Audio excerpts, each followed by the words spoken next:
What it do, cuckolds? It's your boy, the Hater, and it's time for the Haters Election Day Especial. You understand what I'm saying? A couple of things first, the Hater doesn't really have a horse in this race. The Hater didn't vote because he didn't have time, but obviously it goes without saying that anybody who understands anything about the economy and who understands anything about how the world is turning out these last 4 years knows that we were obviously better off during Trump. Now, with that being said, a special shout out to different voting groups that helped Trump get the win in what is essentially a landslide. Black men, motherfucks. Black men disenfranchised for decades at this point by the Democrat Party. But there's one specific group that matters the most, apparently, according to all the news outlets, and that is Latino men. A lot of people think that Latino men are a monolith. Everyone thinks that they're exactly the same, but they're not. You got Cubans, you got Puerto Ricans, you know what I'm saying? You got Mexicans, you got a lot of Latinos that are not the same as each other. But because the Democratic Party is basically racist, they treat everybody the same. So here we are. And to all the Latinos that voted for Trump, I gotta say just one thing, and that is, Viva la raza! You know what I'm saying? So with all that being said, now let's get to what actually happened, because I believe that only the Hater can give you the full skinny, the full truth, if you will, right? So here's how it went down. Number one, everyone was gaslit into thinking that Kamala Harris had this massive advantage over Trump. Obviously, that was never true. Anybody that understands anything knew that from the get-go, right? It's very, very obvious. Now, that being said, we all know now that the current president of the United States, Joe Biden, is on his way out. Obviously, and the president-elect, number 47 himself, is obviously a WWE Hall of Famer, which also gives him some extra points. Now, the reality is this, right? A lot of people have been feeling disenfranchised for years. The media would have you believe that it's just angry, straight white men. But clearly, the votes say otherwise. The people that, and the Hater knows these people, because as I've alluded to many times in this channel, the Hater has gone to law school, has passed the bar exam. The Hater is part, in some ways, of this intellectual elite. Most of the Hater's friends, actually I wouldn't say most, it's like 50-50. But I have a lot of friends that in some situations, mostly acquaintances I guess, are elitists, right? They don't really think that everyone is the same. They look down on people that work with their hands. They look down on people that keep this country going. And that's what the Democratic Party has done for years now, right? They look down on the people that are out there actually moving this country forward. Instead, they focus on boring-ass motherfucks like celebrities, right? Think about it. What is a celebrity today? It was not a celebrity in 1999, motherfucks. Everything was better in the 90s, as we've said many times, including celebrities. Now it's a bunch of dorks. I was just scrolling through YouTube, and there was a video I came across, and it was like celebrities stylized, after Mortal Kombat characters. And some of the celebrities that this guy made into Mortal Kombat characters, you had Trump, you had Biden, you had Ronaldo and Messi, who are celebrities from like 10 years ago, really, right? They were in their prime 10 years ago. Then you had like people like Modi, the Prime Minister of India. This is not a celebrity, motherfucks. We went from people like Brad Pitt to Modi. Like Modi is someone that we consider to be cool enough to be in a Mortal Kombat spin-off type game. That's just absurd. It shows exactly where we stand. You look at all the rappers. It's a bunch of dorks. Trippie Redd. It's like this goof. It's like this goof with weird hair. You know what I mean? You see a bunch of all these jobbers. And meanwhile, the people that are actually cool are pressed down and are not allowed to be cool. And this is exactly what happened. The reckoning that we saw last night is a backlash to this, right? People are like, whoa, wait a second. You know what I'm saying? No. We're struggling out here, motherfucks. You know what I'm saying? Hopefully not you guys, hopefully not the Hater, but people are struggling. Our families, our friends are struggling. And what do? Well, we put the focus, as the Democratic Party has done, on people that don't matter as much as Americans, or at least shouldn't matter as much as Americans, including foreigners. Now, the Hater can empathize. I empathize with Ukraine. I empathize with Palestine and Israel. But quite frankly, I empathize more with the homeless people that I see outside when I walk in American big cities, right? I empathize more with people that are hardworking, that are struggling to pay their bills because eggs apparently are up in price. You understand what I'm saying? And nobody cares about these people.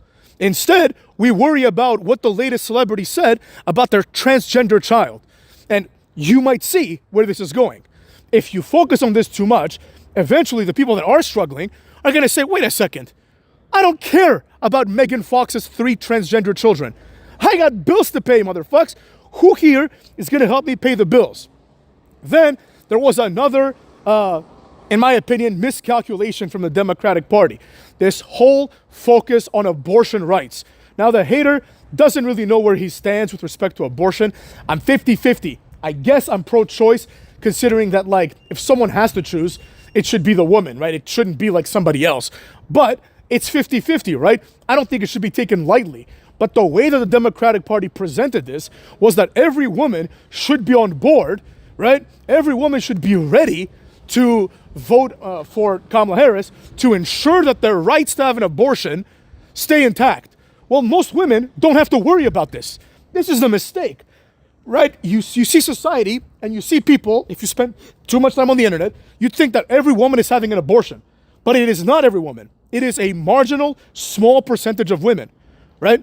And men get affected by it too, right? Men have women abort their children and things of that nature. But it's not everybody. It's a very small subset. And that's kind of the problem. The focus was like, oh, women's rights this and women's rights that. And the women clearly didn't care enough because they realized, oh, wait a second, this supposed right doesn't even apply to me. I don't intend on having an abortion. You think a 65-year-old woman is thinking about having an abortion? Oh, she has daughters. Yeah, she has daughters. And hopefully her daughters don't have abortions either. You understand what I'm getting at here? There was a complete and utter miscalculation on all fronts. And that's why the Donald is once again the president, or will soon be the president, right? This was a landslide victory. He won the popular vote, which nobody could have seen coming, really, but he did nonetheless, right? And with all that in mind, we have to ask ourselves, what is it? We have to continue the questions, I suppose. What is it that could have been done differently? Well, personally, I don't think anything should have been done differently because I think that what happened is what should have happened, right? This is a good prognosis for America, right? It shows that Americans are not complete dipshits and that they understand that there is something that can be done, right? That maybe the policies of 4 years ago, lower regulation, right? Tax cuts for all, hopefully, you know what I mean? And things of that nature. And even the market booming and lower interest rates are going to help everybody out. The other side focused on these social issues that, quite frankly, are only important when you have everything in order, right? So if you are like J.K. Rowling, you know, who's basically a billionaire, and you are Megan Fox, who you don't have to worry about how you're going to pay your rent, you know, then you have to worry about, oh, what bathroom will my children use?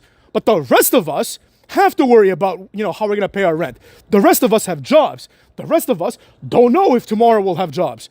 So the rest of us are more self-interested in our own pockets because we know, and the hater is using we here, and, you know, I don't want to sound like the hater's been poor. The hater has been lucky his whole life. Don't get me wrong. You know, I don't want to take away anybody's, like, you know, hardships. The hater has been lucky to have, you know, good opportunities and, you know, a loving family and all that other stuff that many people don't have. But guess what?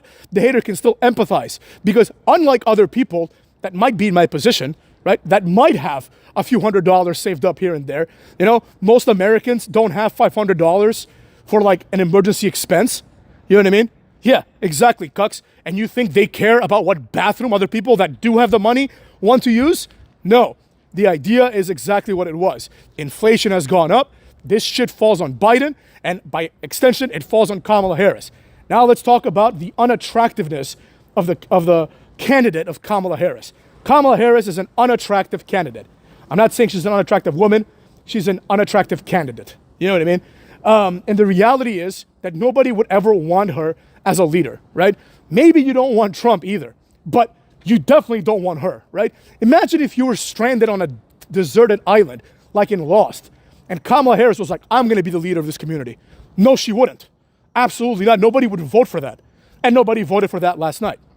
In addition, and the hater doesn't hate anybody. You know, the vote is important. I understand. I know that there's people that don't like Trump, and I get it. I understand why. The hater's not stupid. But the people that the Democrats have gone after are the people that have everything in order. That's why a lot of Democrats are college educated. They're wealthier, right? They got a lot of things that are going on well in their lives. So for them, it's like, Yeah, I got no problems. Well, why don't we solve the problems of African Americans or Latinos or transgenders or white people or whoever they care about, right? But for the rest of us, for the people that do have problems, our situation is a little bit different. We're not concerned so much about the problems of other people and other groups. We're concerned about our problems. And that's where it all comes to fruition, right? The miscalculation of the Kamala Harris campaign and this idea that everyone is aligned in one way and that everyone sees the world in one way is the mistake, right? This is the mistake. People didn't take this seriously. People thought, oh, we're going to beat Trump because Trump said grab by the pussy once. Whereas every man that has ever existed has said something along those lines one time or another in the same context, right? People talk like this. It's not becoming of someone. Maybe we shouldn't talk like this, but people do. And that's what I think a lot of people misunderstood. They thought like, well, I would never talk like this because I am this and I am that and I am a gentle sir, right? So everyone that talks like this is below me. And it's like, no, they're not. And that's the problem. The problem, this all can be explained by the clear archetype of the high school bully, which is what Trump, in my opinion, represents. He represents the bully. And there is this desire that people have. Same thing with Vince McMahon. You can extend it, right?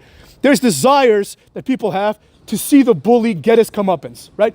If you're like, let's say, Mark Cuban or Mayor Bloomberg, right? These are dorks. These are people that when they were in high school or in college or even now, Trump would probably shove them into lockers. He'd probably sleep with the women that they wanted to sleep with. And they thought to themselves, they'd go to the nurse's office all beaten up and embarrassed by people like Trump. And the nurse would tell them, it's okay, Mr. Cuban. One day you will become rich because you study hard and those people will work for you. And that is largely true. And that's what, in my opinion, drives a lot of these people. But what happens when the bully also becomes rich? And then the bully, by virtue of being the bully, has more balls than you do. And as a result, he does what every other billionaire has wanted to do and has flirted with doing for decades. And that is run for president, not once, but twice successfully. You understand me? And of course, now you see people out of the gate, the Mark Cubans of the world being like, oh, Trump is this, Trump is that. Just say it like it is. Trump is the guy that you thought you would surpass because you think you're smarter than him, but you couldn't. You couldn't surpass him. You want to be this guy. At least part of you wants to be this guy, but you can't. It's not in the cards. You can do other things. You can make other, you can have other accomplishments, like Mark Cuban has many accomplishments. He's a very intelligent man, et cetera, et cetera. But that's where it falls short, right? And this anger does not resonate with the general public because the general public is not resentful. The general public doesn't hate people that do better than them, right? The general public just wants to do better than they were doing yesterday, right? And that's exactly it. And when people ask, they're like, oh, how could working class people think that Trump is one of them? Gee, have you ever met working class people? They are hardworking people that want to do better, and they say it like it is. And let me tell you, another thing. This is a stereotype, but it's true. Let me tell you one thing that working class people do. They have locker room talk. They act like men. The working class men act like men. Elitist men a lot of times, not all of them, of course. No, you have the hater here, and I'm not an elitist, but you understand what I'm saying. Like, I'm not a working class guy, But a lot of people that are in my cohort, they are like that. They think it's like, oh, I would never do this because this is that. They're all a bunch of sissies, right? I'll give you a quick little anecdote. The hater is a big fan of doing things yourself. The hater, if I can do it myself, I will do it myself. I'm not gonna outsource things to other people if I can do it myself. You know what I mean? Simple as that. Why do you think this channel is in the state it's in, cucks? Why do you think I only have a thumbnail? Because I'm not a video editor, but I'm gonna learn to do that myself. Because that's what a man does, according to me at least. You understand what I'm getting at? And a lot of people lost track of this. They lost track of common people. And they focused on the uncommon people, which make up a small percentage. That small percentage, which was pandered to for years now, plus the general Democratic voting bloc, are what got Kamala Harris all the votes that she got, which she did get a significant amount of votes. But it's not enough. It's not enough. And the hater, being that he is an honest man, I will say this. There have been claims that Kamala Harris lost because people are sexist and racist. Specifically, CNN claimed that black men are misogynistic and that Latinos are racist. And the hater saw this, and I thought to myself, no shit, right? Are you people new to the world? Have you ever met anybody, right? It's not just black men that are misogynistic. A lot of men are misogynistic. And it's not just Latinos that are racist. A lot of people are racist, right? But if you've met Latinos en masse, like the hater rolls with a raza very deeply, you know what I'm saying? If you've met these people, first of all, they don't like each other, right? Have you ever met like a Nicaraguan? You know, you ask them, you're like, they'll 5 sentences in, they'll be like the fucking Salvadorians. You ask a Salvadorian, they're like the fucking Hondureños, right? Like, there is discontent amongst groups, right? It's the same thing. It's not just unique to Hispanics. I'm sure it happens in Africa. I can tell you for a fact it happens in Europe. Like, look at Europe. Like, the Serbs and Albanians don't like each other. The Croats and Serbs don't like each other. The Bulgarians and Romanians don't like each other, right? This is a common thing. People tend to not like others from other groups. So the idea that Kamala Harris was a woman and a woman of color is, of course, going to lose her votes. A lot of people are like, why did Biden get so many more votes? Because he's a man and because he's white. And there are in the Democratic Party people, you can imagine this. You can see 2 Democrats in a bar sitting and saying, Sully, I don't think I'm going to vote for this cunt, right? You could see that happening. And that probably happened more times than people want to admit. This is the world we live in, cucks. So while that's unfair, arguably, it is what it is. You have to be more likable. She wasn't, and here we are. It's as simple as that. You know, hopefully these next 4 years are going to be fun, and they're definitely going to be entertaining. But hopefully the economy bounces back. Hopefully the Fed lowers the rate, and hopefully the rest of us can prosper, and hopefully the hater can grow. And with that being said, this has been the once in every 4 years election coverage of the hater, with everybody saying, hater rules, cuckolds.